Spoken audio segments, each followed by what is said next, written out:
Sketchbooks. I've owned my fair share of sketchbooks over the years, and from time to time I've had problems with them too, such as the spiral comes out, or the glue is not holding all the pages in, or the pages just won't lay flat enough.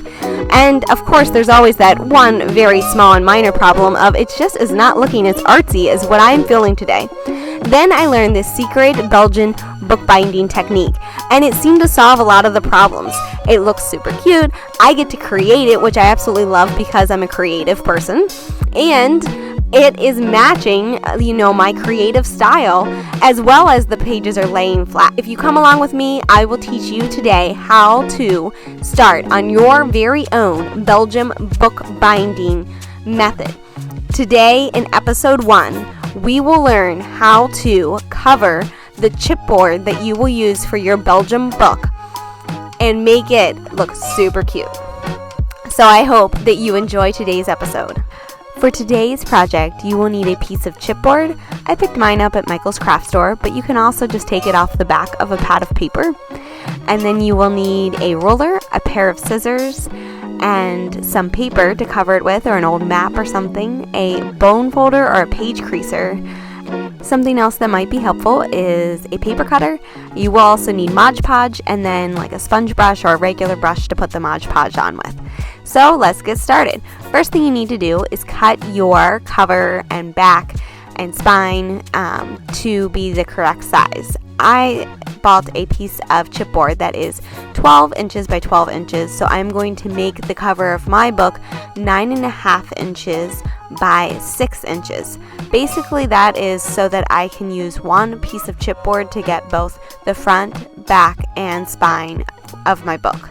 So again, those measurements are 9.5 inches by 6 inches, and you'll need 2 pieces of chipboard that are 9.5 inches by 6 inches, and then lastly you'll need a spine, which can be between 3/4 of an inch and an inch, depending on how many pages you would like to put in your sketchbook.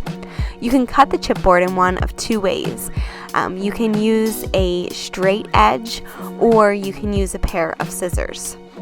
To use the straight edge, you are going to run it along the side of the ruler and try to cut through a bit of the chipboard, and then do this again until you've cut the whole way through.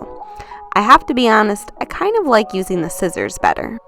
Although the straight edge will create a cleaner cut, I like using the scissors just because I have trouble using the straight edge straight along the ruler. I sometimes cut into it, whereas the scissors are a little more predictable. And for this, you don't need the perfectly clean cut edge because we'll be covering it. So whatever way you prefer to cut your chipboard, it's thick and it's kind of hard to cut, so just be careful as you do it.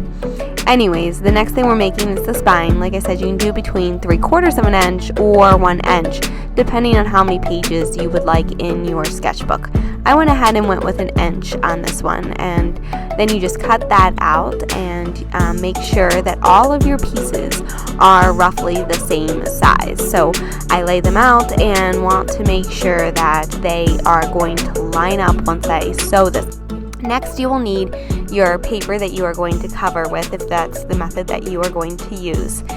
You will need to cut this down to size if you are going to completely cover the front with one piece of paper. You want to allow at least a 1/2 inch on the sides of the paper, but I would suggest maybe even allowing a little more just to make it a little easier for you. This is where I use my paper cutter to cut my paper to size, but if you don't have a paper cutter, you can use scissors just as well to cut the paper to the right size. Next, I will grab my Modge Podge and my brush and get that ready. Before I officially attach this, I want to just cut a little triangle out of each corner. This helps the paper to lay around the book much easier. If you don't cut the triangle, then you might have to cut a little bit in the end to make it lay nice and flat, and it's completely up to you. If you like cutting the triangle and it makes things easier, do it. If you don't, then you don't have to.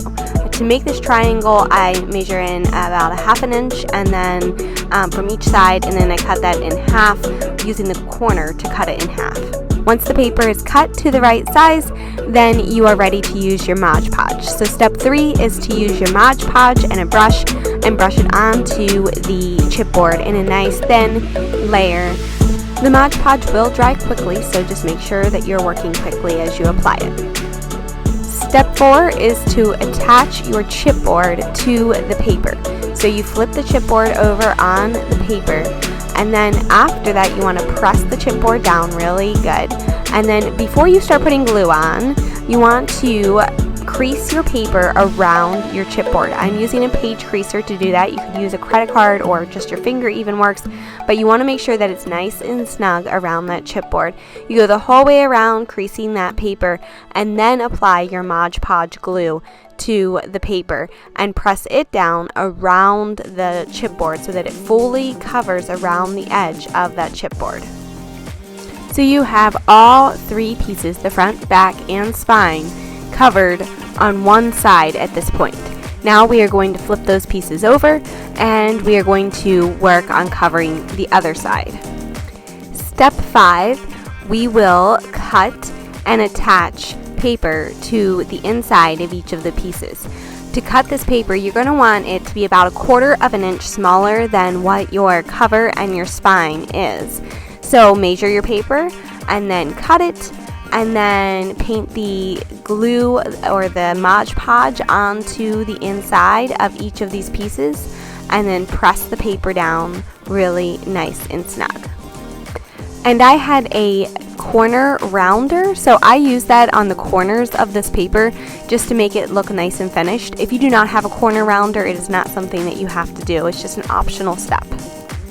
So there you have it. This is how to cover your chipboard cover to make a sketchbook and make your sketchbook really artsy and cool looking. In our next episode, we will look at how to bind these 3 pieces together. See you soon. Thanks for watching, and if you like this video, be sure to press a thumbs up and subscribe.